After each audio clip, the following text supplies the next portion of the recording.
Hello, and welcome to Embracing the Fight. I am Erica Lamar, your digital creator and host. And if you've been with me since January of 2023, you will know that Embracing the Fight is about normalizing the conversations surrounding physical and mental health issues and concerns. Now, why is that even important? If you think about it, nobody goes around just telling you all the bad things that have happened in their lives or all the issues that they had to overcome to become the people that they are, right? You just see the finished product. If we were to start sharing more of those stories, people would get to that finished product faster and they will have fewer pitfalls along the way. So let's help each other out. And if you haven't, take a moment to subscribe, click like, click share, and follow me on Facebook, Instagram, TikTok, as well as YouTube. All right, now that I got all the business out of the way, you'll see that I have a very beautiful young woman on the screen, and I'm going to allow her this moment to introduce herself, and then I'll get her to tell a little bit more about herself, and then I'll give you the name of the episode because this all ties together. So, who are you? Hi, thank you so much for having me, Erica. You're I'm welcome. definitely to support your community in the best way I can. And gosh, when people ask who I am and what I do, I always say, I always love to just share my story. I've always been a high performer. I was a high performing athlete, two-time All-American at Wisconsin Madison. And the reason why I mentioned that, I've always loved to master things Mhm. and get high level at all aspects of my life. And now as an entrepreneur, and I've been a physical therapist and all these things, I've always really enjoyed that. But it started with my mastering of my athletic craft in track and field. And it's brought me so much joy to really love the journey of mastery in all these different areas of my life, from being a athlete to a healer to a business owner to now a speaker and a coach consultant. But I will say, during that journey, I definitely had dark moments, and I was the typical kind of poster shot child of smiling, right? In behind closed doors, I was really tanking, not so much physically as I was mentally, even though I was highly successful at these stages I'm talking about Mhm. early in my adult life. And because I'm a physical therapist by trade, I knew that there was something that I was missing, because I believed in the mind body connection. I believed that we were all meant to Mhm. have a peaceful, joyful, and happy life. Doesn't mean you're happy all the time, but I Right. do believe that we can live mentally, emotionally, physically, spiritually well during all kinds of life's ups and downs. So that began my journey toward really getting what wellness was, mentally, physically, emotionally, spiritually. And honestly, that not only made me feel better, it Mhm. catapulted my first business as an integrative physical therapist and really brought an integrative approach to health to all my clients that came through, from the high level athlete Mhm. to the client with cancer to the military with PTSD to women's health. I was really able to treat them as a whole and really address them as a whole. And now that I've transitioned into coaching, consulting, and speaking, which I love. I'm one of the weird ones that loves to speak. But now I get to share my journey on how to create mental, emotional, physical health and vitality, Mhm. how to really have what I call healthy performance and a good relationship to it, and sustain that during growth, change, and adversity. And Mhm. ultimately, how you can really step in as the leader, unique leader that you are, with not only your unique gifts and genius, but also what I call next level leadership traits that I believe we need, especially post 2020, in the world we live in the accelerated ways that we're constantly changing, but also the things that are going on that are hard. And that has really led me to actually speak on stages, from leadership, performance, and mental health, Mhm. all the things I love and adore. And also to my ultimate speech that has come out just this last week as a TEDx speaker on the chemistry of resilience, and would love to talk to your audience about that, because I truly believe it's the gatekeeper Mhm. for performance. It's the gatekeeper for overall health. It's the gatekeeper to actually be a powerful leader in whatever you're bringing to the world as an impact. I don't care if you're an entrepreneur or just want to use your gift to impact a community. It doesn't matter. I Mhm. do believe it's a gatekeeper gift that all of us need to fan and be healthy in. So that's a little bit about my journey and about a 3 to 4 minute little show there. But I love to give to the world in that way and give my message and my wisdom to the world on those aspects of becoming, yeah, that high performing leader that is resilient and influential in a really healthy, positive way. That is amazing. Everything that you said, all the way from being a track and field athlete. I too ran track when I was younger, but not on a collegiate level or anything like that. I did play tennis on a collegiate level. And I know, what it takes to be a high performing athlete. So this is episode 78, the resilience of high performing leaders. And what event did you run, or what event did you participate in for track? Yeah, I did a lot of different sports growing up, but the one that was my meal ticket to college was track and field running. And I ran mostly in track and field in college, the 800 and 1500. So not too short, not too long, but don't mistake. And you guys, it is a sprint. It's Oh, just a yeah. long sprint for some, but it was considered middle distance at the time. But I loved it.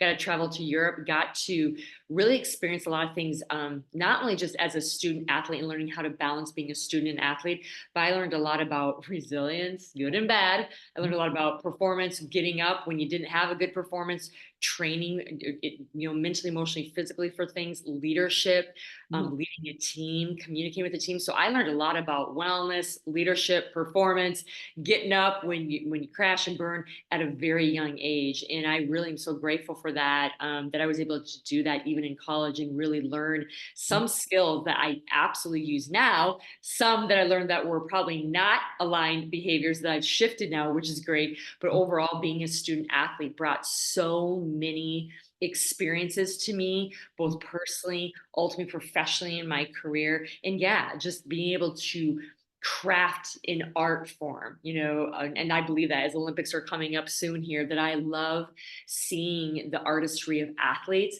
because I get it and I know you get it too.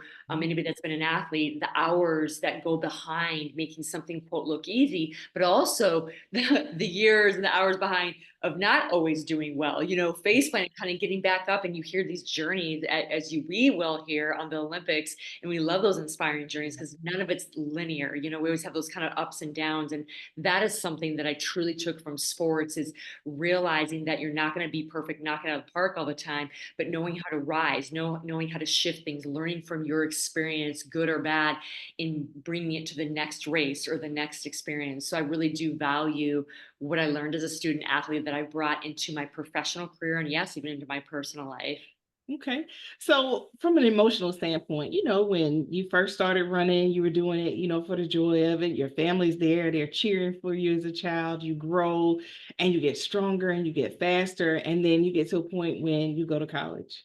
There's an emotional shift there because you are now running against other elite athletes and you're being pushed, much harder. What was it that helped you to build a resilience to continue to run and just not give up?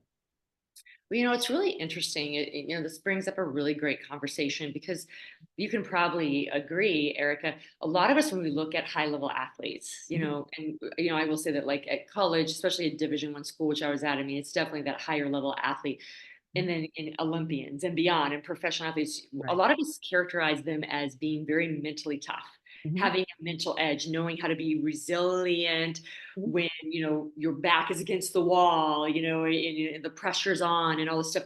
And I will say, and I will agree, that is true. And I will say that's one aspect of mental wellness, of mental edge. I believe a lot of athletes, including me, struggled behind the scenes with another aspect of mental wellness that I can't speak for everyone, you guys, I'm not going to, but I've researched enough high level athletes like me that struggle behind the scenes. So they're really forefront, really improving and creating mental edge and looks like they're resilient, but behind the scenes, they're mentally tanking and don't have a great resilience to overall life. And there's a dichotomy there because I believe they are learning a mental edge for performance, but the performance becomes a dysfunctional relationship where they start connecting it to worth, to significance, and it can create a huge emotional turmoil, mental turmoil, and ultimately lower resilience. So even though I was resilient on the surface, I was performing well, smiling, I had the friends, I had good grades, but ultimately I started tanking behind the scenes mentally, emotionally. I wasn't resilient. I was getting emotional for things that usually wouldn't make me emotional because I was in that space.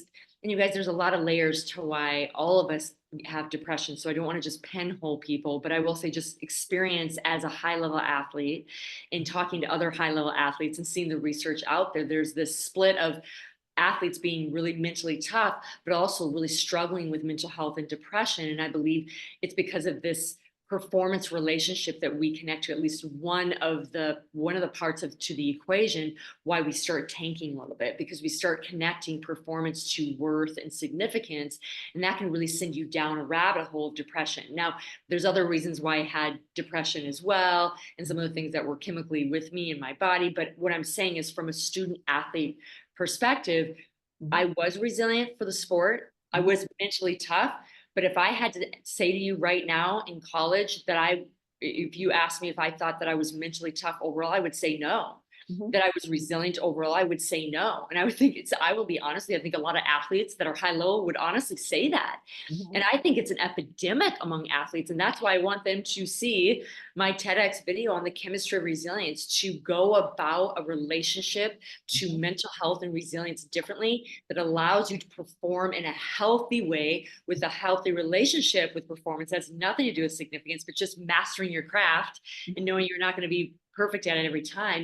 And when you start doing that, I believe you can combine the mental toughness of the athlete and Yeah. the mental wellness of the overall person together, that allows you to have healthy resilience and allows you to have mental emotional toughness that's healthy. So Mhm. that's kind of a long answer to your question, but I do believe there's several different forms of mental edge, mental health, mental wellness, Mhm. and not everybody has all those parts, and they can cause you tanking. But what I learned as an athlete, that I wasn't mentally well overall, and I Mhm. wasn't really resilient. I was just addicted to success. I was addicted to the accolades. I was addicted to what I got from performance. And when I didn't do well, I was in fear. I was in lack of worth. So I think, and that's, I know we can get into business leadership as well, you guys, but just from a student athlete perspective, there's so much I got positively Mhm. from being an athlete and leadership and so many other things of resilience. But the one thing I didn't was that connection to performance. And I think a lot of high athletes can feel me on that, because Mhm. we see the Michael Phelps, he came out with a book. We Yeah. see all these past athletes that had, quote, all these gold medals, that are coming out with these books, and how much they struggled with depression, Mhm. yet they were mentally tough on the field. So Mhm. I encourage everybody to open and invite yourself into, are you part of the same story? Do you like, well, I'm resilient, I get things done, I'm pretty high performing. In the background, you're tanking, because ultimately, you guys, your performance will ultimately tank. And that's what happened to me, is that I couldn't keep that up.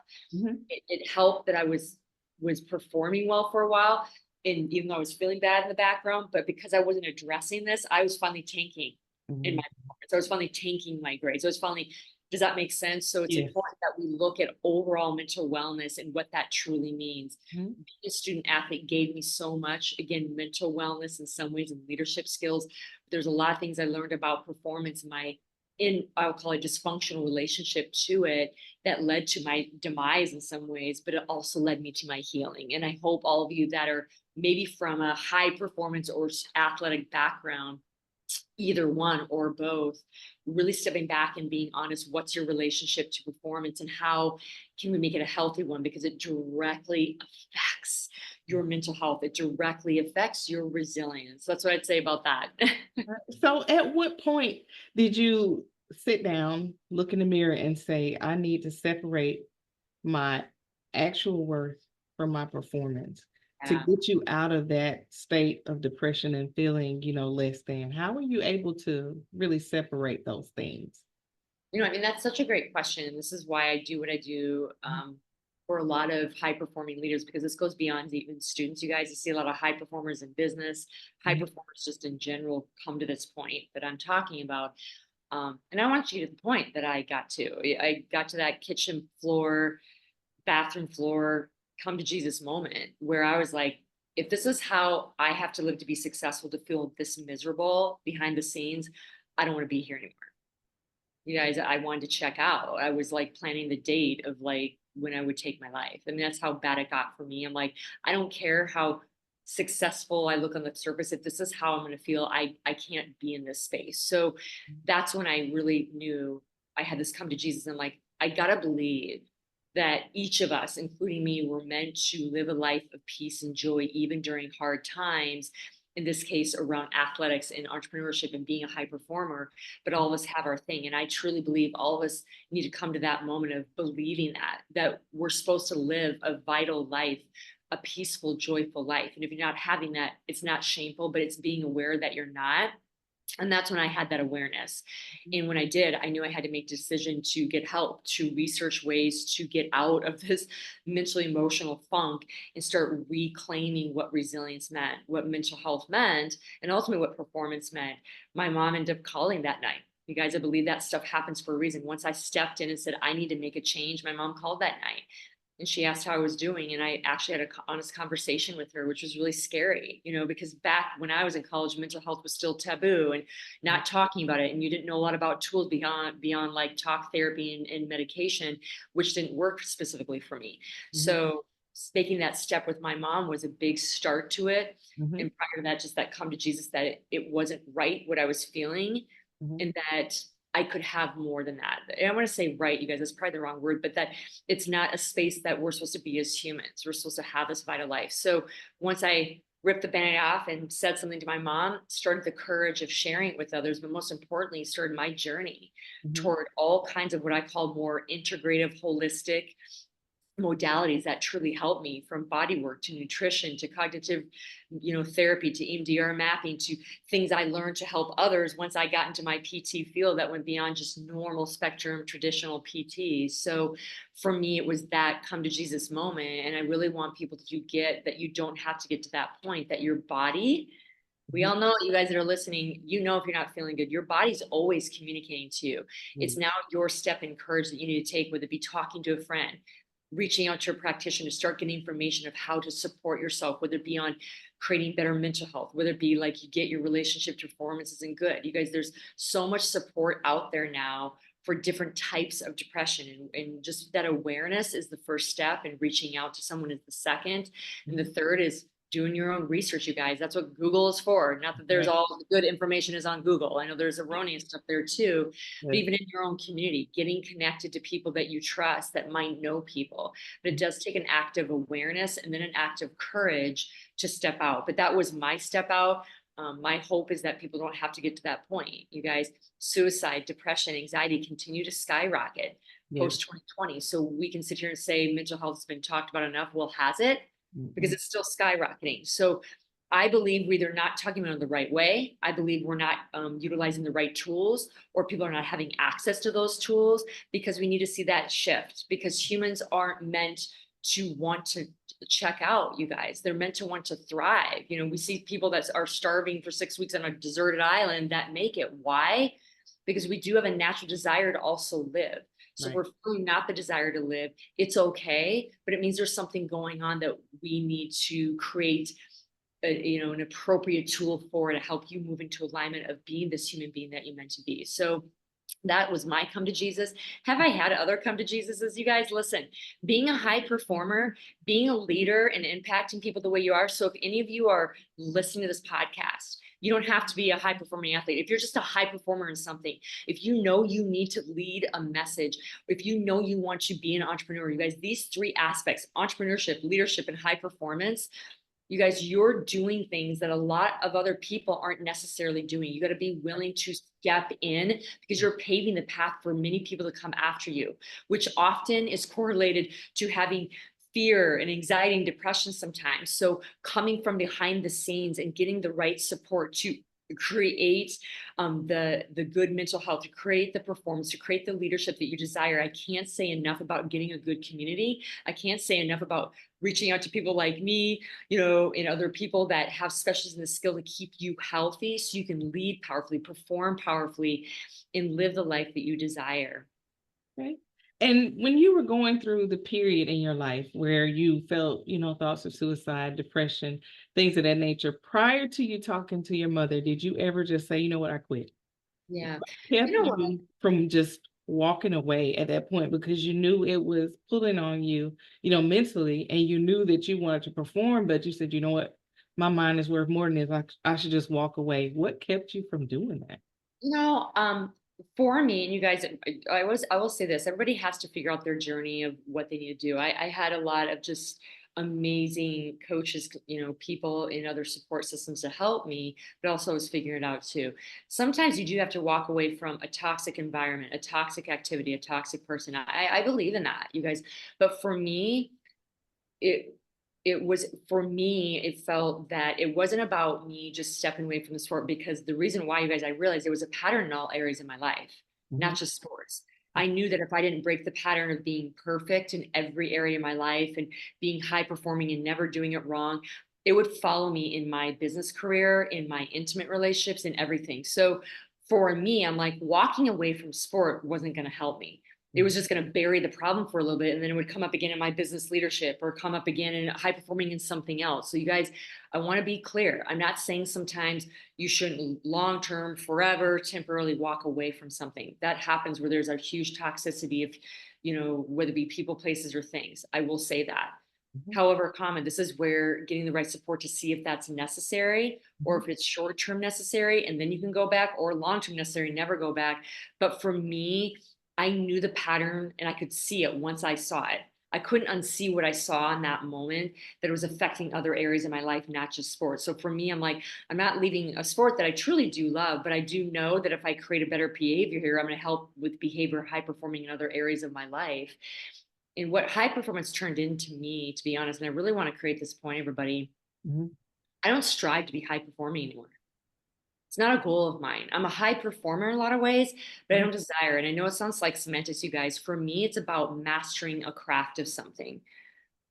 For me, it's about creating what I call flow state. Not, it's not my coin phrase, because a lot of people use it, but what I use in my program is flow state performance. Mhm. It's revving your particular frequency, energy, gifting with your mentally, emotional body health, and getting a lot of quality done in a short period of time, where you're just in the zone, where time stands still, where everything is just flipping, people, places, things, you're connecting, you're moving, your gifting is really getting elevated, because that's what I call flow state performance. And to me, the aftermath is Mhm. high performance and getting your goals. So for me, I've really shifted from I need to be high performing in whatever I'm doing right now, and really go into it like, how can I tap into myself mentally, emotionally, physically, get in my zone of genius, get into my flow state Mhm. of performance that allows me to impact in powerful ways in whatever I'm impacting that day. Guess what? I end up being high performance. Guess what? I end up getting done what I want to get done that day. Not that it's perfect every day, you guys. I'm not going to necessarily knock it apart, but what I'm saying is I've really moved away from having to be peak performance in things, and actually being my flow, my gifting, my frequency, and knowing when I connect with that. And I'm really excited about mastering something, whether it be my business or my personal life or my financial life or my relationship life. Everything gets fun, and I stay mentally, emotionally, physically well, in vitality and high energy, you guys. And I will say, I believe you can do that no matter what's happening out in the world, good or bad, no matter what's happening internal, maybe in your business or in your personal life. There Mhm. is a way to create mental emotional health, and it does require that, along with healthy resilience, which is what my TEDx is all about. And I believe when you're mentally emotionally well, when you learn to tap into resilience in a healthy way and align your relationship to performance to mastering your craft, I believe game over. I believe you can be successful in anything you desire and have fun and peace doing it. And the whole time you were talking, I was sitting here going, how do you get to that point? Because I know people, and I know I'm one of these people. I try to be, a perfectionist when I'm at work. And I had a time at a company that I was working for where no matter what I did, they nope, this is not right. But they weren't telling me, anything wrong. They just waited to the very end, and then they started making things up. And I was fighting and fighting and fighting just to stay there, just to be right, just to say, I am a high performer. I do a good job, but I was emotionally drained. I was tired. I was depressed, angry. I had all these things going on. So, what steps does a person take to get to what you described, this flow state? No, and I love what you just said. And side note, I do want to address, I work with a lot of companies, even in their businesses and their teams, where there's problems, where people aren't communicating well, where someone thinks they're performing well and they don't know for sure, or there's lower communication or lower productivity of their team, or lack of connection to their team and all this stuff. And I go into teams all the time to look at what's really being laid here. So I will say, you guys, it's very, very company dependent, person dependent. Mhm. What kind of tools I would give someone. But I will say, at the end of the day, most individuals, leaders, and or their teams find that one of the struggles, the reasons why they're having struggles with communication, and oh, why am I not doing well, or why do you not think I'm doing well, or all these other things, or their companies and doing what the numbers they want to see as far as bottom line, or they feel like their team isn't doing as well as they need to be doing, and the communication is down. A lot of times it comes down to a lot of time the individual and the team collective mental emotional wellness. And once we take care of that, a lot of times the saran wrap is off, the emotions are off, and then we can have good conversations that are more clear and potent, whether it be on things like you just mentioned about your past place that you worked at, or other things that are going on in the company. I do work on those other things that are going on, but I do find the big domino is the mental emotional wellness. And once we can clear the saran wrap off that, individuals in a company and on a team and collectively can get through some of these other things that maybe they're struggling in, whether it be just flow state performance or communication or things that affect their bottom line and ultimately team culture. With that said, you guys, with not knowing this, and listeners coming on, I want to be really cognizant with all of you that without knowing your story and the dynamics of where you feel like you're mentally kind of tanking, or is it many areas of your life, or is it work? I want to be careful on just giving you just like a specific thing, but I will say this: if you want a tool to help you create performance, a flow state performance. At the end of the day, it requires you to do what we just said, what we've been talking about. I work with people on this all the time. If you're struggling with flow state, often there's mental emotional turmoil going on. I help people shift out of that and get back into their lane, take off their saran wrap. That is a step that I'm going to encourage a lot of you to look at where you're at mentally, emotionally, be in an awareness of that. Just by being in awareness of that, you can start doing things that I will give you right now to help you in performance state. But it does require you to understand if you're struggling with flow state performance, especially in something that you love and you're good at, there's probably something going on mentally, emotionally that's causing a sluggishness, a saran wrap that you can't stay in flow state. So shifting that, something I work on with clients all the time, is high priority. Once that's off, we can get you in your flow state. What is a good technique to help you get in your flow state, you guys?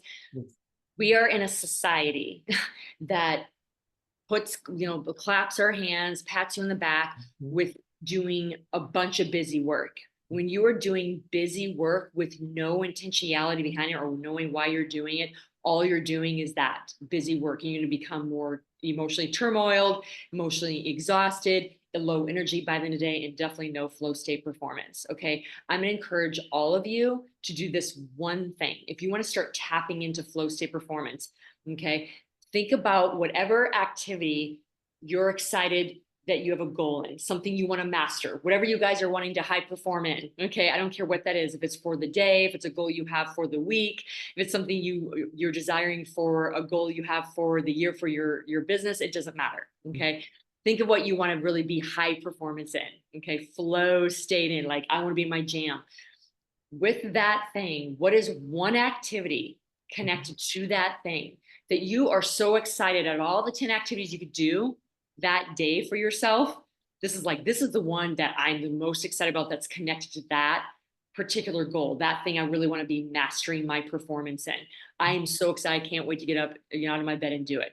Start with that activity as the first thing you do for your day toward that thing you want to be performing in, or toward your goal that you really want to create flow state performance in. The reason being is because it'll boost you. It's kind of like a cortisone shot to the knee. It boosts you into a higher frequency because you're really excited to do it versus doing your taxes. Okay. When you do that, you activate the creative zones of your brain. You start dropping all kinds of happy pills, including dopamine, serotonin, into your system that gets you motivated to do it. You guys see where I'm going with this? So just starting with one activity that you're excited to do that really is connected to the thing you want to perform well in. When you do that, you'll notice the quality will be there. Your flow state will start going. You'll get more done in a day, and all these other things, quote, you have planned for the day start diminishing. You either don't need them, or you end up doing them more efficiently because you start in a higher state, a higher energetic state. So that's what I would say with flow state. If you really want to start tapping to that consistently, there's a lot more frameworks I teach in my program, you guys, from a neuroscience standpoint that help pull you into full state. But that's at least one technique I would do to help you get more done in a day, more quality done. But also, side note, you guys, a little secret, you don't have to do half the stuff you need to do. Okay. Just be in awareness of that. So those are the three kind of, I want to say, tips, you guys. Be aware. How are you doing mentally, emotionally? We've spent half the podcast talking about that, how it affects how you perform and how you lead your team or how you lead anything. If you're struggling in that, you guys, reach out to me. Reach out to someone you trust. If it's not me, you guys, to find ways to start shifting your mental, emotional state and take the saran wrap off. Look at my TEDx talk. I talk a little bit about that to help optimize healthy resilience. And one of the points is around shifting your mental and emotional states so you can be in a calm state for some of these things we're talking about. Once that's off, you guys, two, what are some things you have on your list that you know you don't need to be doing that are just making you busy? Axe those off and think about one thing that you're excited to do that you know would make a big domino effect on this thing you want to be flow state performance and the goal in, and start with that, and they'll get you in high frequency. If you guys kind of go in that order, you'll be surprised how mentally, emotionally well you feel throughout the day. Mhm. Not saying it's going to be a perfect day. We all get in the weeds sometimes, you guys, but how much more energy you have, more brain clarity, more flow state, more vitality you have for the things that you desire in this life. So I can't emphasize that enough. But if you guys want that flow state performance, mental emotional state shifting, be aware of that. If you need support, reach out to me. Look at my new recent TEDx. If you need help on trying to clear out the clutter of probably the busyness you're putting in your day, I can help with that as well. And then really starting with something that really feels giddy to you to do. And I'm telling you, when you just do those three simple things, you're going to start making some traction. I do believe coaching, you guys. I have a coach. Coaches have coaches. I believe all high performing leaders and entrepreneurs, and not even if you're an entrepreneur, just a person that wants to do this thing called life and do it well, has support, has a community, you guys. If you can't afford having a coach, get a community of people that are elevating you, activating you, getting you an accountability with some of the stuff, from flow state to getting support mentally, emotionally. It's important, you guys, and people that are really advocates for you. And you got that, game over. So if there's any way I can support you guys beyond this podcast or have questions after this podcast, I have a huge passion. I'm here on a mission to help a million leaders create emotional and mental wellness, to create sustainable, healthy performance, and get their leadership style and genius out there to the world with the impact they're leading, because we need you in a world that's hurting, you guys. And if you can't tell, I'm really on fire about that, because that's a huge passion of mine. So reach out if you need support. I mean, you just have such a beautiful personality, and you're a beautiful person inside and out. And I'm sure after this podcast is over, there are going to be so many people that want to reach out to you. So what's the best way for them to be able to contact you or get more of your information, your content? Yeah, no, absolutely. So the best way to reach me, I'm the most active on Instagram and LinkedIn. So on LinkedIn, it's Jennifer Watson. Instagram, it's the Jennifer Watson. I answer my own DMs. If you guys have questions on this episode or just looking at some potential opportunities for support, definitely reach out to me there. We'll look at getting some time to just connect with you and learn more about your story. And yes, you guys, definitely feel free to look at my recent TEDx that just came out on the chemistry of resilience. It's 17 minutes long. If it aligns with you, share it with other people. It's talking about some of the things that we just talked about today. And I believe some of the things we just talked about need to get out to the world more effectively and in an accelerated rate, with all those high performing leaders that need to get out there and be in a sustainable, healthy state. So feel free to look at my TEDx called The Chemistry of Resilience as well. But I'm excited and honored to support you. I'm a keynote speaker that loves to give this message to the world as well. So I'm here to support anybody that has events that are aligned with my message. They feel I would be of benefit for their community. Okay. And do you have any more advice for, say, a leader, a student athlete, someone who's struggling with their finances and they've gotten, into this pattern where they're not, performing anymore? Is there any other advice you could give them to get onto the path of wellness? Come back home. Come back home to who you really are.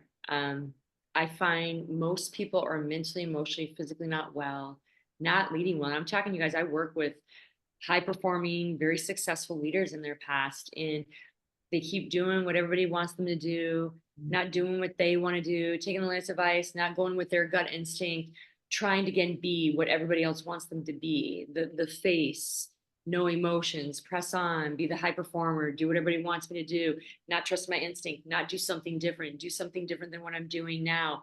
Oh, what will they think? Because I've been successful in this. So we're so clung to being high performance in something. But I want to ask you guys this powerful question.